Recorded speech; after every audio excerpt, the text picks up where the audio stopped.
So today in our episode we have our guys from Sorainen law firm from Sorainen tax practice, Tanel, Molok, and Kaido, Künnapas. Shortly introduction about Tanel. I understand that Tanel was having his LLM in Amsterdam. Tanel, I was surprised to learn that you're a bachelor in arts. How come? No, I'm an artistic guy. Artistic. Haven't you noticed in my works? I've been doing movies and stuff like that. So I have. What kind of arts? Martial arts. Martial arts. Yeah. And then how did you switch from arts to tax? I haven't studied any arts. What the hell are you talking about? Really? Really? No, but I learned from LinkedIn that you're a Bachelor of Arts. So I have to have a look. I can jump in here and say that it's Estonian peculiarity. I am also artistic guy because if you have first level of legal education in Estonia, it's called Bachelor of Arts, you know, although it's a law. Okay. Okay, I haven't even noticed that. So yeah, we're graduated for arts. Yes. At least from Kaido LinkedIn profile, I can see that you're a master of laws and you are doctor of philosophy and also law and taxation. This philosophy is also a bit. Philosophy also it's like art and philosophy. Okay. Cool. And yeah, what else? I can see that you have been 10 years. You have been 10 years with as a lawyer with the tax authorities, and now more than 8 years with Sorainen. You're father of how many children? 4. 4, yes. Yeah. Is it difficult to be father of 4? I think not worse or more difficult than being father of 2, because I for a long time had 2 kids, and with the 2 smaller ones I haven't noticed that things have gone worse. Maybe that's because the kids have good characteristics and good genes. So they're like good to hang out with and not too pretentious. In that sense, I wouldn't say that being father of 4 is really bad. Some parents with 1 kid are definitely in more trouble than I'm with the 4 kids. And how do you feel that? The thing with many kids is that they can play along each other and don't need so much attention, maybe. Yeah, I agree. I was born in a family of 5, and I can say the same. That basically kids were taking care of each other. You cannot forget them, of course. Yeah, sure. That's true.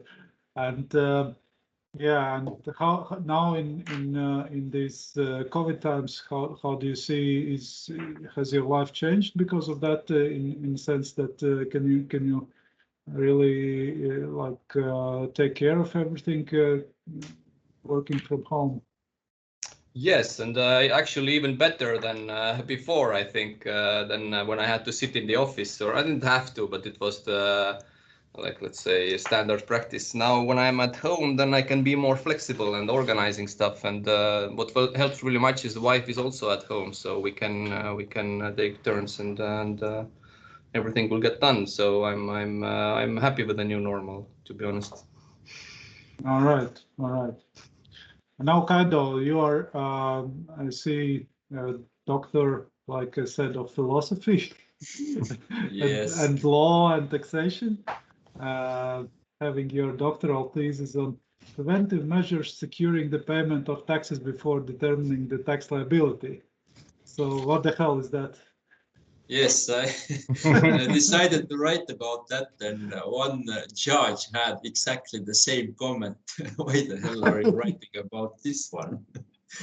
So yeah, basically it was about if tax authorities have a hunch that somebody may have not paid his or her taxes, then they can already freeze the bank accounts and put some liens on real estate and so on. So even without having a clear understanding whether there is any tax liability or not. So that's a thing you can see a lot in civil court procedures where similar measures are used.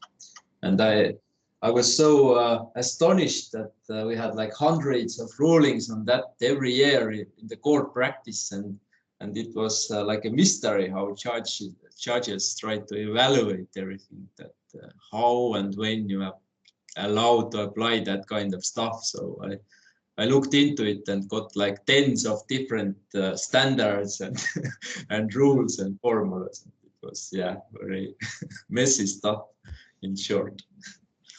Has that somehow helped in your daily practice while working as an attorney in another law firm and then in Sorainen? It has helped, but not in court and with these things, because it's not an easy thing to dispute it in the court, to be honest, as it is with different tax cases in Estonia. When you end up in a court and you're not in a very good position as a taxpayer, just from statistical point of view. But what it helped, I had to write a 250 pages book to defend my thesis, and it was a very interesting thing to try to write something so long in a systematic way. So this is what helped a bit, yes. And then I see you are giving lectures now in Tallinn University of Technology. So what lectures do you teach? I actually give lectures in 2 universities, both largest law faculties in Estonia, Tartu and Tallinn University. In TalTech, I'm responsible for law and business, basically, and then economics. So I have taught domestic tax law, international tax law, civil procedural law, administrative procedural law, bankruptcy law, international sales law, international environment of business law, and more things like that. Okay. And how do you have difficulties of grabbing the interest of your students on tax law matters? No, I mean, with nowadays students, you have to be interactive. Lectures cannot be as lectures as we are often used to in Estonia. It has to be more of a communication, and then it's basically all about bringing interesting examples which touch everybody. So even VAT can be explained really easily if you have €5 and then you make circles with that money together with students. Everybody understands. Okay. So you have to teach me those tricks and tips. Yeah, sure. Okay. How about your hobbies, guys, and passions? Kaido may start. He has best. Yeah, well, I think my hobby is changing hobbies, as my wife says. But for last 4 years, I think I have been practicing a lot of break dancing. So wow. Now it's Olympic sport, if you don't know. So it's in Paris Olympics Games.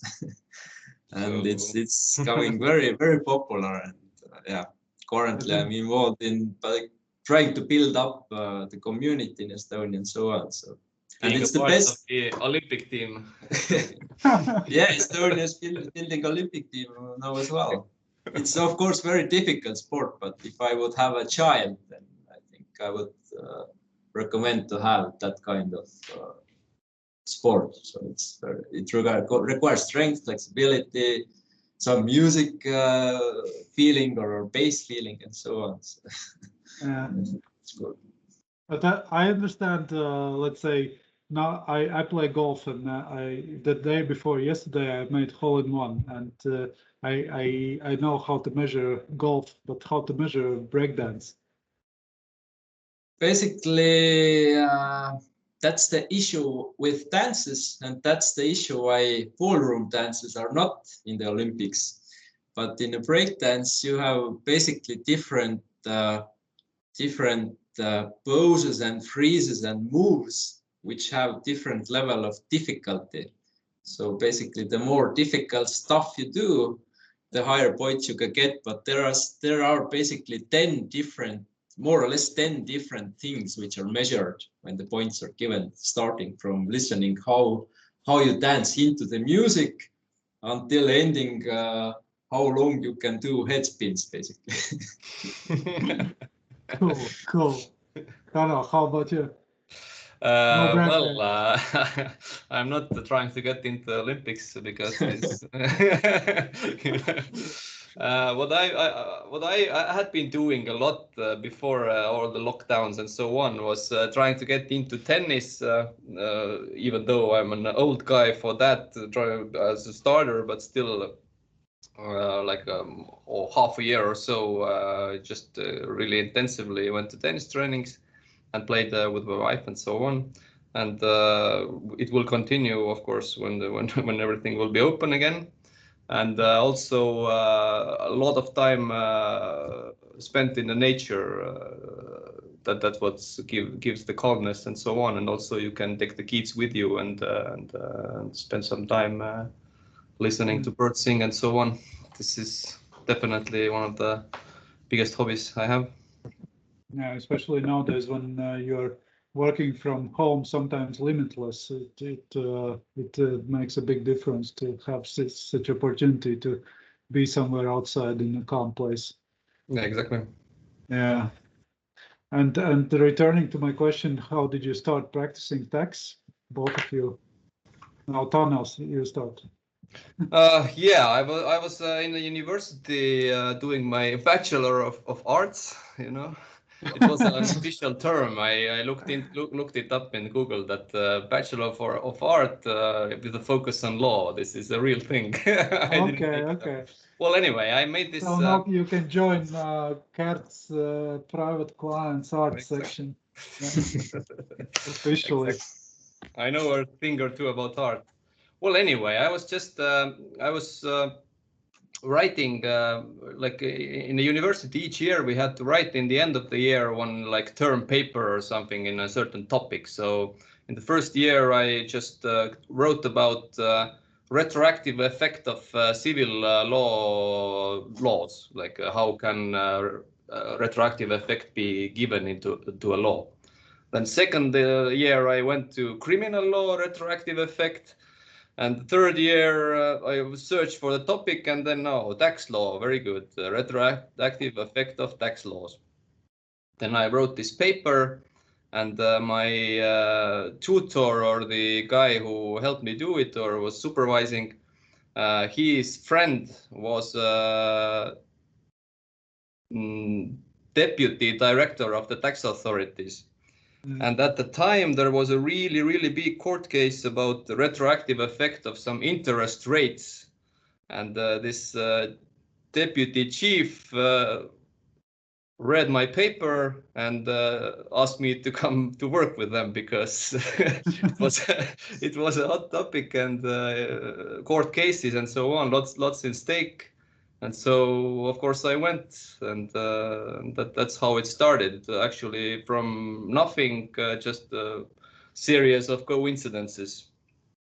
Yeah, that's what I heard happening in other cases as well for other people to start practicing attacks. Kaido, how about you? Yeah, I would summarize it that it's a logical continuation of my career. So by nature, I'm definitely not a lawyer type of a guy. I'm supposed to become more of an IT guy or physicist, but somehow I ended up in a law school. I practiced several years in a law firm where I made whatever area, starting from criminal law and civil law to tax law and constitutional law and whatever stuff. And then I kind of understood that what I really like is tax law, because it's technical. It's about planning. It's like playing chess, basically. It involves numbers, stuff like that. So it got really interesting. And the thing with the tax law is that the more you get into it, the more interesting it gets. So in my prior law firm, I sort of start to develop the practice on that. I defended my PhD, but in tax law, but in Estonia we don't have specific tax education in law school. So I was self-taught a lot, and as a full tax lawyer, my career started in Sorainen. And how I got here, I was just defending my PhD thesis with my leg broken, waiting for a surgery. and then Gary was sorry about me, so he called me to work in Sorainen. And this is I ended up here, and then now I'm basically more or less full-time tax lawyer and supporting public procurement team. So this is this is my development, tax lawyer. Okay, quite interesting. But touching on this, what you mentioned about that there is no education of tax in Estonia, I think it's a problem for all the Baltics. I've heard that there was an occasion when the Estonian government was supporting with scholarships at least seven people to be sent to study tax in Leiden, in Netherlands. Do you know the story?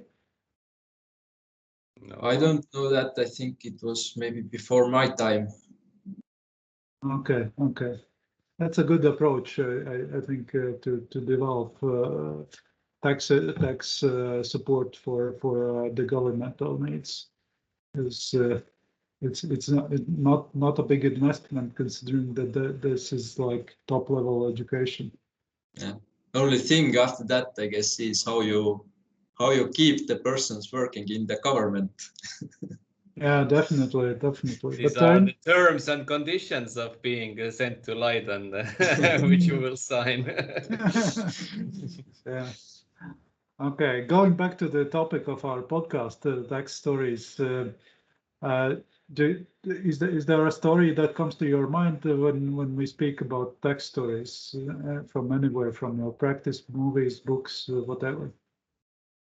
Your experience, of course. Not specifically. Yeah, I have personally several stories every day, but most of them look similar, unless there are some people who want to deal with crypto assets and things, novel things like that. So then it gets, of course, really, interesting and finding new landscapes.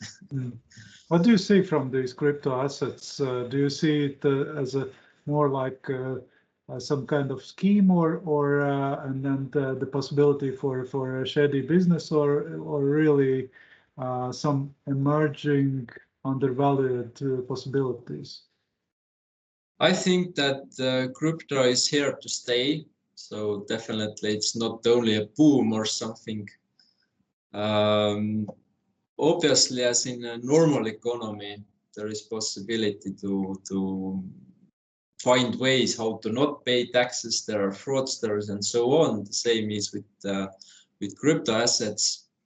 As Estonia became independent, it was like a wild west here. So also in normal business, we didn't have much of a rules and enforcement. So I think that's the time of crypto assets, maybe now, or actually it's getting over. So I think it's definitely an area where you should look into, and you should, as a technical entrepreneur, you should be familiar with, because I think it's here to stay. Tanel, do you have any story in your mind? What do you mean, a story? I don't know, anything related to tax, what comes to your mind? That, like, I don't know. For example, tell about this Tenet, if you can. How did this emerge? In our Lithuanian office, there was HBO Chernobyl. In Latvian office, we are still waiting for some big names to shoot a movie. How did it happen in Estonia? Well, this is something probably I will talk with you over a beer in summer days, but not in, in a public podcast, unfortunately. The thing is that we had this talk with Warner Bros. That they would rather not be associated with any specific law firms that they work with because of some, I don't know, bad experiences from the past. So I would rather not not go talk about it publicly. Okay. Well, okay, maybe then what kind of stories? Maybe something that you, Jaanis, proposed also in your email. That what can we talk about is the myth of the Estonian tax authorities. That are they approachable? Are they friendly? Or is it just a big myth? Yeah, tell about that. Yeah, maybe yeah. We'll start from the, let's say, beginning in the 90s and in the early 2000s. Then the Estonian tax authorities were, well, let's say, accused of being political and harassing honest taxpayers, being so-called tax terminators that do everything they can to get the money out of the businesses. But it has changed definitely over the last, I don't know, maybe 20 years or 15 years, maybe 15 years better, that the tax authorities have become, as they themselves say, more of like a service, let's say, a service entity rather than a big bad tax auditor. Of course, this is not entirely true because there are tax audits still and so on. But still, it seems to me that the overall approachability of the Estonian tax authorities are rather better than what I've heard about Latvia and Lithuania. That there are people that are willing to discuss with you certain like specific cases, give you maybe some hints and tips on how to let's say, correctly declare taxes or correctly set up your businesses so you wouldn't be in a bad position. Of course, this is not true in all the cases. If there's some frauds or something like that, then there are like different things they can do to you. But still, overall, when a client has a problem or an issue or a question, then we are really happy to discuss it with the tax authorities and get solutions where in other countries it may not be that easy. That's my experience. It even started when I was working in the tax authorities in 2004. I left. It was already gaining pace, this approach of being more friendly to the taxpayers. How do you explain this? What is the reason for being so friendly now? Well, the thing is, when it started with appointment of a new director general in 2004. It was a guy named Aivar Rehe, who is now has died unfortunately by now. But still, he was coming from a bank, and he had the mindset of transforming the tax and customs board to something better than it was. And he did a marvelous job. He was a really good leader and inspiring, and that's where it took off. And his predecessors have remained in the same course. That the being business friendly generates more money for the budget than being an asshole and harassing every possible taxpayer to the maximum extent. And I think it shows also for the investments and foreign investors coming here. They know that this is not the place where they will be ripped off easily. I can add that I think it's a similar reason what we can see when we see how the excise taxes on fuel are risen and lowered, and if it's risen in Estonia, then Estonians go to Latvia to buy fuel, and same is with vodka, of course. So Estonia is so small country that if you are more of police than customer servicer towards foreign, especially large foreign multinationals, then it definitely is a blocker if it's decided whether to build some kind of base to Estonia or Latvia or some other country. If you have so-called harassing tax authorities, obviously the other country is chosen, and then businesses become big enough in Estonia. I think if the situation would be really bad, it would be an incentive just to move abroad. So if you're a small country, you just cannot afford that luxury that it would happen. That's sort of inevitable for having maybe more flexible and business-friendly approach. Mm-hmm. And well, what maybe other changes in the tax authorities did you see? Maybe some more changes regarding IT systems, regarding transparency. What else? What else did you notice as the sort of improvement with the tax authorities? Well, the IT systems, of course, are top notch compared to other countries, even neighboring countries.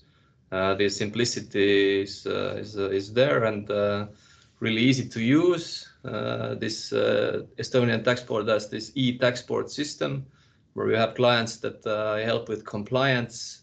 It's straightforward and really like, let's say, easy and simple, and also for natural persons too, to declare taxes takes best cases may take just some minutes just to declare your personal income tax return, and everything will be calculated automatically. The state also already has your pre-filled information of your salary and maybe some other profits you have made during this year.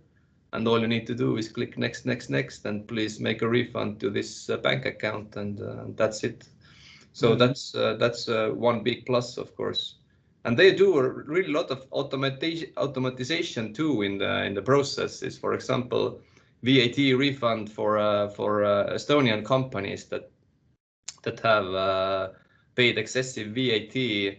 The refund decision is made automatically. You just put in the bank account number and it's there, like in a matter of days, and decision is made in seconds. Of course, it's not true in all the cases. In some cases, of course, require audit. But as the tax authorities say, that 95% of the taxpayers, VAT taxpayers, get their refund in 5 days. So that's some statement. Wow, that's really cool. And besides, for small businesses, they are if they are using this automatic system where they don't need to do, I understand, anything at all, right? So basically, the taxes are deducted automatically for those small businesses. So they just receive some confirmation what taxes have been taken from the bank account where this income is coming, right? This is actually for natural persons only. So yes. Yeah, it's.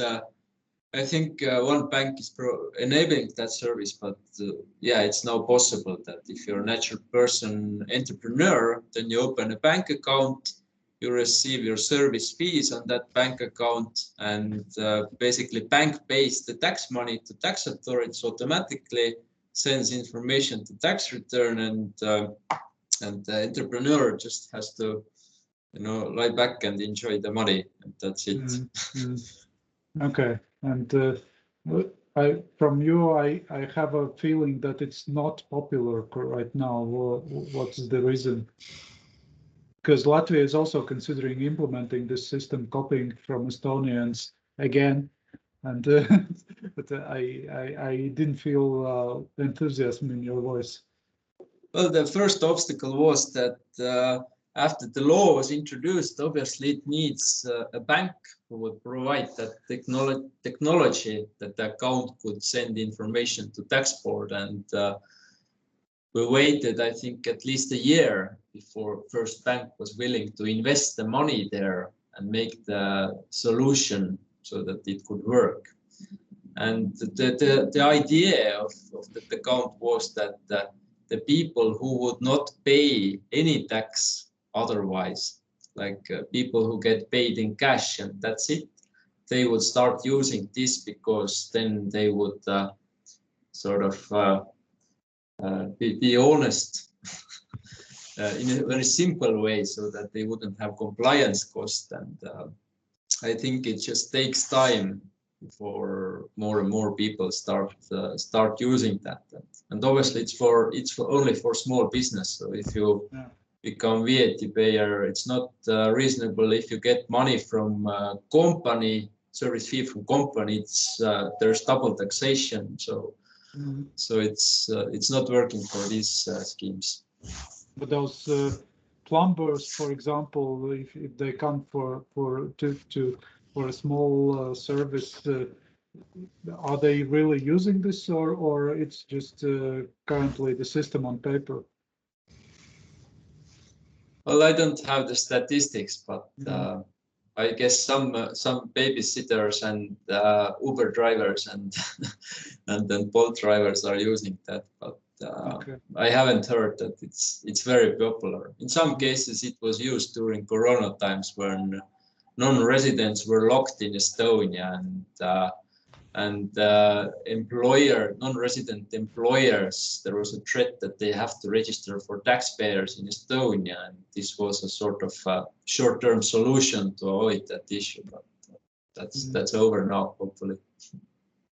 Well, this is an opportunity for you guys to advertise Estonian systems. Are there any other IT systems or something fancy that you would highlight about Estonian taxation? Well, obviously, we cannot go around our deferred corporate income tax regime, right? So, news for everybody, there is no zero tax in Estonia. It's 20% tax, but we levy it on deferred basis, meaning that you can reinvest free tax, which is obviously a good thing. Yeah. But yeah, and we had the memos for years, for many years, we had this statement in the memos that according to Estonian unique income tax system, now we had to take the unique off some years ago because of Latvians. Bloody Latvians copying Estonians. Yeah, and now you made even the share option exercise period shorter than ours. So you have 1 year, we have 3 years. Yeah. Now we want to get our startups as well. Speaking of which, I was wondering how many unicorns you have. 4 at least in Estonia.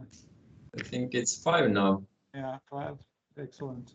How would you explain this emerging from Estonia? Of course, everybody knows about Skype coming from Estonia. What are those 5 unicorns? Do you remember? Yes, Skype and Volt and Transferwise, Pipedrive now. So, yeah, what was the 5th? Big names. Yeah. So, yeah, I think we call it ourselves Skype Legacy. So that was the first thing, and I think. Estonian tech people saw that you can actually build something great and global, and it's possible. So it motivated people a lot. And obviously our government supports the technology and e-government system a lot because we understand that if you're a small country, then the only way to become big is through tech, so which does not recognize physical borders, and I think it's maybe not the best example, but it's like coronavirus. You know, if the R is above 1, then it spreads exponentially. So now we had the 5th unicorn just a few months ago, and people who sort of divested, they already say that they want to invest back to Estonia and build even more and more startups. So I think this is how it grows and gets even better in the tempo. So our estimation, I think, is that in 10 years, our GDP should be like 30% from technology sector, or it's not even a technology sector, but technology heavy sector, or however to put it, because technology is everywhere. Does Estonia have some sort of country strategy where it's going to move as a IT hub in Europe or something like that, or it just developed naturally? I think from business side, it's now developing in great extent naturally. Obviously, country has its own strategy. One can complain on that a bit, whether it's like directed in one specific direction or is it too vague. But I think the businesses now and then persons who have divested and now are investing back, these are real drivers. Yeah, I don't also know that there would be some kind of special strategy for making this thing work better. Just what the government does well is they don't interfere too much with this natural progress, and that helps a lot, at least our current government. Okay, let's maybe also then discuss a little bit the dark side of the business. AML, Latvia got AML crazy right now, and especially banking system. Is the situation the same in Estonia? And how about the aftermath after the Danske Bank scandal and so on?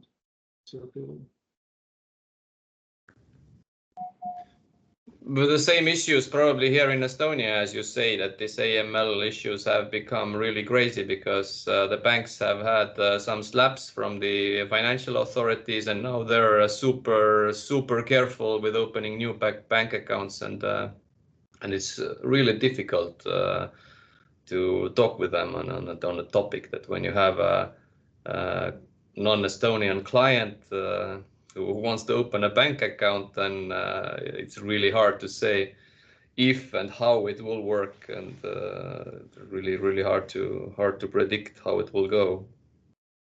And maybe the issue in Estonia is that basically around 80% of the financial market or banking market is in the hands of two Scandinavian banks, you know, and obviously they got slaps from the AML cases, and it feels that it's rather easier for headquarters to say that let's stay low now for some time and see how it goes. So I guess Estonia is not the main market for Scandinavian banks as well, and this is why we don't see maybe not the fastest recovery from this AML stuff. But our local bank LHV seems to be more open for like crypto business, for example. So at least if you mention a word crypto, then doors do not close right away, but it's actually possible to explain what their business is, and if there is an idea, then it can even work, that you can have a bank account. Okay, sounds great. This touching upon what you already briefly mentioned, that Latvians always compare that this and that is better in Estonia and this and that is happening in Estonia. How do you see Latvia, also its tax system and tax authorities? What's the Estonian perception? Well, you are smart in a way that you copy the best solutions from the best. Yeah, actually, in the last over the past last years, we have also compared ourselves to Latvia and Lithuania too. In Estonia, saying that Latvians are doing this and that and this R&D and the stock option issues that you do in Latvia to generate more business. And in Estonia, it seems like things have slowed down a bit and a bit of losing momentum. So in that way, at least I see that Latvia is more, let's say, maybe actively thinking about this, how to do things better, also with regulations and so on. When our guys sit back and relax in the government and things have to evolve naturally, then in Latvia it seems that the government has also some ideas of how to move forward. Can you mention some good examples? Yeah, the last one in mind is this reducing the stock option year limits and making it available more widely. Like it definitely is better system than in Estonia when you want to give your employees some incentives. Than in Latvia, it's much easier and much more, let's say, productive to do it. So. And tax-wise, Latvia is true startup country, not Estonia. Although I wouldn't want to admit that, but this is how it is, because you provide salary tax incentives for startup companies. And everybody knows that startup companies dies because they do not have money in their first years. In Estonia, if an investor puts money into startup company, state wants to have 40%, 45% out of that money right away to its own pocket, not bearing any risk. But in Latvia, government is like investment agency, like they say that, okay, we don't want so much tax right away from the salaries, but if startups bloom, then we get our taxes. That's true nature of investment. I think that's really cool. Yeah, Kaido, I can assure you that sounds good on the paper, but not so good in practice, because so far it wasn't working until September last year, when basically the Latvian government changed the rules and at least relaxed this opportunity to get those tax incentives by startups if they can prove some innovative idea. Otherwise, it was just really not working. But let's hope for the best, and I appreciate you noticing this. What else is on? What are the major tax issues now discussed in Estonia? What is? Do you plan some changes, or have had recently some changes? Or everything is like you said in will the government? I think the first issue is that there is a huge hole in our state budget, which must be filled somehow. And obviously it will be reflected in taxation somehow. So we will see how it will be reflected and what new taxes we can see, either some asset taxes, car taxes, something like that. So I think this is something we can see in the nearest future. I think Estonia has received some critics that our asset taxes are like too low compared to other world. So this is the area which most probably sees some new taxes in the future. That's the sort of major development I can see. But right now it's kind of quiet on that. Right now there are more like practical issues, as not raising the excise duties as it was planned and stuff like that, but nothing too dramatical. But I agree that the hole in a state budget will be big in a couple of years. Right now we live on the loan money, but like let's say in 2 years, then there's nowhere to get this money from beside taxes. And we've seen some careful suggestions already from upstairs the government that we should think about the possibilities of how to fill this hole. and there are not too many possibilities besides raising taxes or creating new taxes. Let's be honest. Well, no, nowadays I think it will be interesting to see the future development.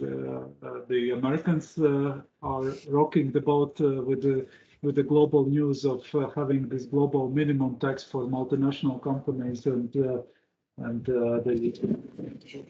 pillars 1 and 2 for digital business, and also all the VAT changes where Europe is already counting billions of euros coming from the VAT changes in taxation of distance. So I think at least from those sources, something will come to the Baltics as well. Yeah, let's hope so. Yes, that we can get lots of money from this global taxes and don't have to raise our own taxes. That's good hope, of course. Yeah. How do you see cultural differences between Baltic states? Of course, if we are not that serious, then the thing we need to explain to foreigners sometimes is how to differentiate Baltics from Balkans and Latvia from Lithuania. But if someone wants to invest in Baltic states, and do you see how are we different for the outside investors? Well, I don't know if it's a kind of philosophical question. Are there any too much differences that the investors should take into account when coming to us? I think that the pure looking into the tax system gives you an answer. Is it the right place to be? Estonia and Latvia, from one hand, with the corporate income tax system, where you can invest indefinitely without paying tax, or Lithuania with its 15% corporate income tax and R&D incentives. So there are pluses and minuses for everybody, I think. But I don't know. I haven't looked at it from an outside perspective. That are Estonians and Latvians, Lithuanians different, and make business decisions based on that. My perception is that Latvia is the biggest Russian-speaking community in the European Union. That could be a plus and a minus. And also with Estonians, I have a feeling that, like you said, it's quite transparent environment. It's quite IT developed environment. It's more like even Scandinavians. Nice to deal with, more relaxed and smiling business people. Even if I look at my Estonian clients, whereas the Lithuanians I see more like a little bit like so sometimes there is a bigger competition. It's a bigger community. It's a bigger market, and at the same time, their philosophy quite often is the race to the bottom, and quite low profit margins, and that also with quite competitive pricings. Kaido, what's your take on that? Yeah, my experience rather is that if foreign investors plan where to go, it's not so much about the culture, but the business sectors. Like if you want to invest into road transport sector, then you don't invest to Estonia, but obviously you invest to Lithuania, which has like tens of times bigger market than is in Estonia and Latvia. And if you want to invest into fintech, then you maybe want to go to Lithuania because they are really trying to be first in the Europe on that. And if you plan to invest into general tech startups, maybe you come to Estonia. But yeah, it's really difficult to give a side view on that if you're in the middle of everything. So, but in general, I don't think there are so huge cultural differences that it would actually rock the boat for investors somehow when deciding where to go and where not to go. Okay. And if we speak about what we already discussed a little bit about these IT systems at the tax authorities and transparency there, has this also resolved a lot of these tax fraud issues? How do you see the situation now with the tax fraud? Is it completely off the table or still happening? It is of course still happening because the fraudsters are still operating. These IT systems maybe help to track down some issues, but they don't. They're not a magic remedy for all the fraudsters because they still work. What the tax authorities and the government are really happy is this 5 or 6 years ago they introduced this specific annex to the VAT return where you had to really show the transactions with specific transaction partners. That the other side would also be seen, and at least in the first years they really banged the drum that it helped a lot to grow the VAT taxes and reduce the tax hole, but it's been silent after that. I don't know how it affects, but it's still it gets some problems are solved easier with these IT systems. Of course, there's a lot that we don't know about how the tax authorities internally work and how they track these kind of fraudsters. There are lots of how they call it, spiders walking around in different databases, looking at transactions. Be it from, I don't know, notarized deals or from commercial register or whatever. And they can make these risk assessments, and based on that, they target maybe more carefully than just a regular audit. But this is top secret, of course, how they find these targets. I remember like for maybe 10, 15 years ago, one guy left the Estonian tax authorities who was working on these formulas and so on.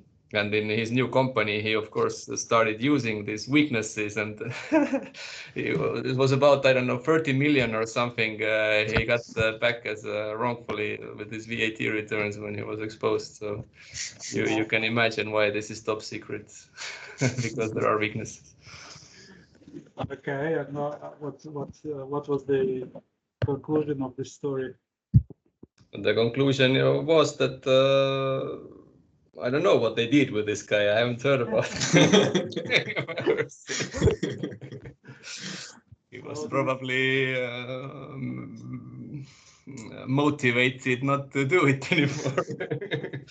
And what they did was actually change the formulas and change the systems a bit, so you couldn't do it quite as easily as it was before. And then after that, I don't know what they did to, I don't know, avoid similar things happening later on. Yeah, at least something you copy from Latvian. Yeah. Okay. And if we speak about tax disputes in general, how do you see that area in Estonia? How are they normally resolved? I heard from you guys that there are not so many tax disputes in Estonia compared to Latvia. Is that true? Yeah, you know the comparison better, but in Estonia we really don't have very many disputes. I don't remember the numbers, but the thing is that maybe it stems also from the same issue that we talked about, that you can actually discuss it with the tax authorities even at the time of the audit, that maybe we can find a solution that we don't have to go to court. So because everybody knows that when a thing already goes to court, then what the tax authorities have said, the win margin is close to 90, let's say. So nobody wants to go to court, and the tax authorities don't want to waste resources too. So when we can find a solution before going to court, then usually it's found. Of course, when there's straightforward cases, then there will be court cases, but usually things can be discussed, let's say. Maybe that's one of the reasons. Kaido, do you have anything to add to this? Yeah, I think Tanel described it really well. So obviously, it's tax authorities always have to look into these topics person by person, and basically what they have to think is whether there is a person who needs to be brought as an example or not. So if you're like a really fraudster, then I guess you can see even criminal cases. But if you are not fraudster, like born fraudster, then there is flexibility built in the system. Yes. So in the system, is there an opportunity in the law that they, in case, let's say, of a tax audit, there is a possibility to negotiate the amount payable to the state? No. but the law says that there is possibility to agree in the bankruptcy procedures, and because I mean tax authorities, there's no point for tax authorities to go through the whole procedure if they see that they can get very little or nothing. So compromises can save both sides money and time. And second thing you can agree are certain approaches to evidences. So if there are different interpretations to evidences, then you can sort of agree on that. So you cannot agree that we will not collect tax, which we have to collect, but you can agree that maybe this evidence do not support tax, but this other evidence supports, and then you end up in a situation where maybe half of the initial amount is paid. So this is what the law allows to do. So how it works, yeah, it's not like that you make a deal on that, okay, let's do it 50-50 or 70-30, but you have to look at the evidence and see, okay, let's say based on the evidence, we believe that this and this thing that you accuse us of, you don't have enough evidence, but with this 30%, we agree that yes, you have all the evidence and so on, and then it can be a bit of discussion that where to put this line, and that's how it works. But it always has to be like objectively like substantiated why this kind of decision was made. We just cannot add up the numbers and say that okay, we were willing to pay that much. There has to be some evidence. Of course, otherwise there is corruption case possible. Sure. But there is a possibility, assuming that the tax authorities say that it's not clear-cut case, that in order to avoid the litigation, it's possible to agree that the company pays, I don't know, 70% of what is in the assessment. Yeah, basically you can have that kind of result for the negotiations, but you cannot say that let's agree we pay 70%. Yeah, because tax authorities see that they have not that strong case. Yeah. Is there some sort of council that decides that this is not a strong case within the tax authorities? Well, I personally do not know their like initial internal procedures and things like that. So obviously they have to avoid corruption and things like that. So they must have some rules, but we face tax authorities when we discuss these things. Okay. And in order to avoid this fraud, I heard that one of the measures in Estonia is that companies have to file monthly annual turnover figures. Is that correct? Which companies? Or any company in Estonia, besides VAT return. If you're not even if you're not subject to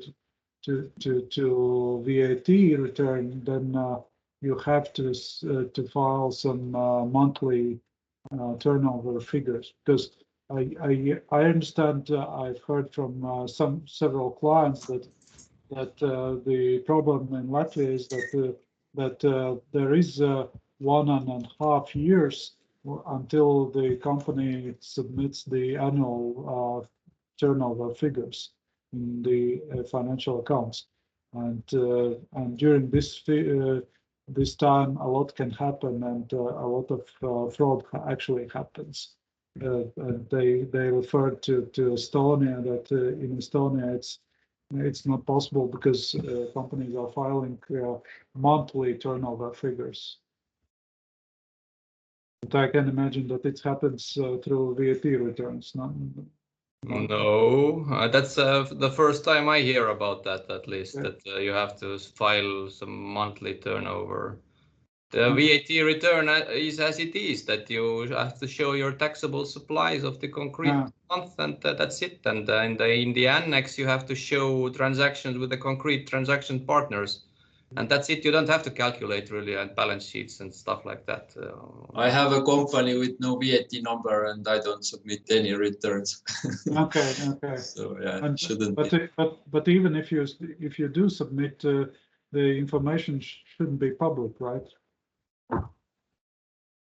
Yeah, it's not public. But tax authority, what they have sort of a large database where they publish how much turnover their company has had, how much employment taxes there has been paid. So these are published on a quarterly basis. So that kind of public database we have, yes. And where is it coming from? Is it coming from VAT returns? No, I mean, employment taxes, these come from employment tax returns. Turnover, this comes from VAT return. Okay. Yeah, so different returns. Okay. So this was made so that companies can check the background of other company, and if you make a VAT fraud, then afterwards you cannot say that I did not have a possibility to check that this company was actually a dormant company with no employees and no turnovers. Okay, and this is public information, yeah? Yeah, that's public.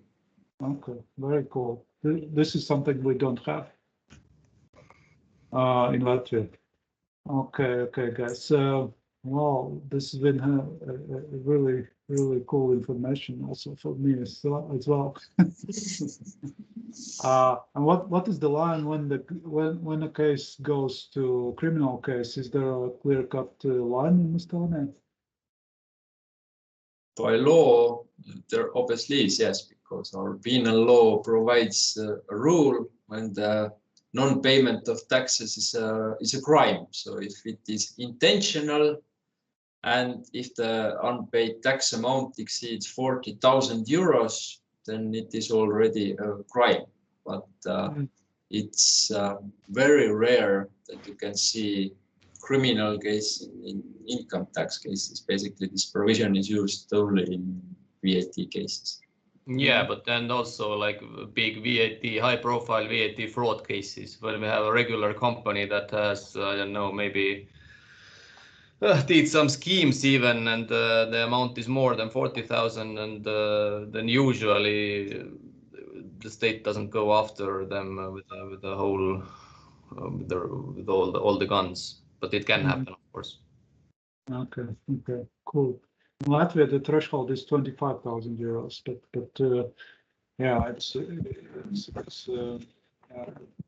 practice is that tax authorities are more keen to go after money rather than the penalize. Yeah, same here. Okay. In Latvia, recently we have had several scandals regarding offshore companies. Is that something on the press in Estonia as well? What do you mean exactly? Well, especially if we look at the earlier times when the country regained its independence, so that many businesses were using offshore structures to hide their profits, and now only now some of those cases get some publicity sometimes. Are there any similar scandals in Estonia? In Estonia, the biggest scandals were already in 1999 and 2000. After that, the taxpayers are behaving better, and there are not, I don't know, at least very big scandals. Of course, these Panama Papers and so on, that was a couple of years ago, was also, but there weren't any really high-profile names there. Okay. And my last question about taxation is what is your Estonian perspective about holding companies? Will they stay for pure holding purposes? There were Danish ECJ cases in Europe a couple of years ago about economic substance of such companies. Is that perceived as a problem in Estonia? Will the Estonian companies close those foreign holding companies or build economic substance, or what is the, or it's not discussed at all?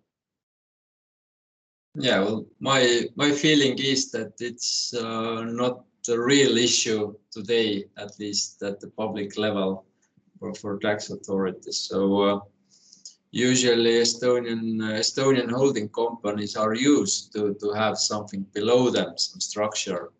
And obviously Estonia is not too worried about that kind of holding companies, rather those other states where the structure is get worried about Estonia, and they may have their own approach to what the substance must be and what there actually is in Estonia.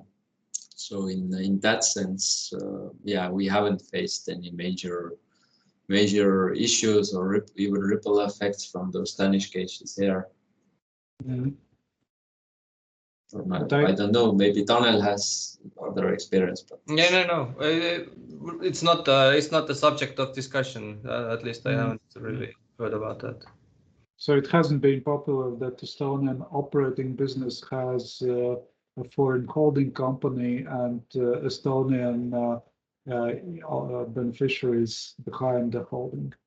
Yeah, there is. Of course, these structures are in place, but I haven't heard that the tax authorities or the state has said that we will do something about that. Of course, there have been some issues with people having Latvian holding companies, but these were rather emotional bursts from the members of our previous government that Estonian businessmen should have Estonian companies and not Latvian companies.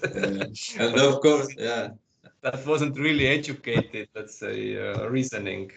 Yeah, and from time to time we have also newspaper articles that Estonian company, real estate company, has a Dutch holding company, and that must be a tax fraud because we have a very beneficial tax treaty with Netherlands. So the capital gain from sale of real estate company is exempt in Estonia. So yeah, this sometimes catches an eye, but then it's calmed down again and said that yes, this is ordinary normal business as it is all over the world, that we have holding companies and everything is according to the law, according to regulations, everything is in order, and then it calms down again to be emerged in a couple of years again. Usually people have some substance, so we are at least so smart. Okay, great. Well, guys, I think this has been fantastic. I really appreciate your time and effort in participating in this. Any last words that we haven't covered you would like to add to all of this podcast? I don't know, regarding the tax policy or anything else we covered. Yeah, I hope Estonia does not implement bad weather tax. That's my only worry now. Then we would be screwed. Okay. And Tanel, did you want to add something? No, I think we covered the whole range of issues that we can be happy with ourselves. Exactly. Great. I conclude all my podcasts with a traditional question about on a philosophical note on what's the meaning of life for you guys. Would you like to leave with?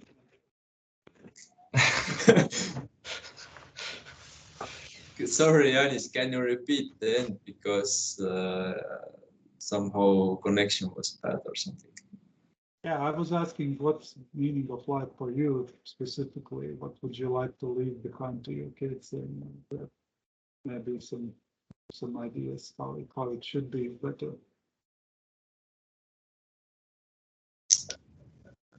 Yes, that's very philosophical question indeed. So you asked what I would like to leave behind for my children. So first task for me would be to have children. So let's speak after that. Let's put some deadlines and procedure maps in place and. Yeah, usually, yeah. If I you think can learn from Tanel how to put this plan. Well, it can go too crazy. Yeah.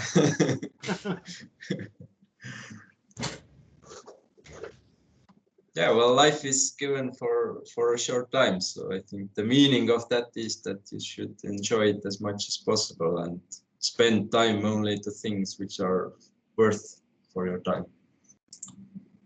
Yeah. Yeah, same for me too. Just enjoy the ride and make it as interesting as you can and fulfilling. Yes, I have the same meaning of life, although I don't have children yet. I thought they would change it, but happily not. It's yeah, just get on to it. Yeah. Yeah, business plan. All right, guys. I really appreciate your time and effort. So fantastic.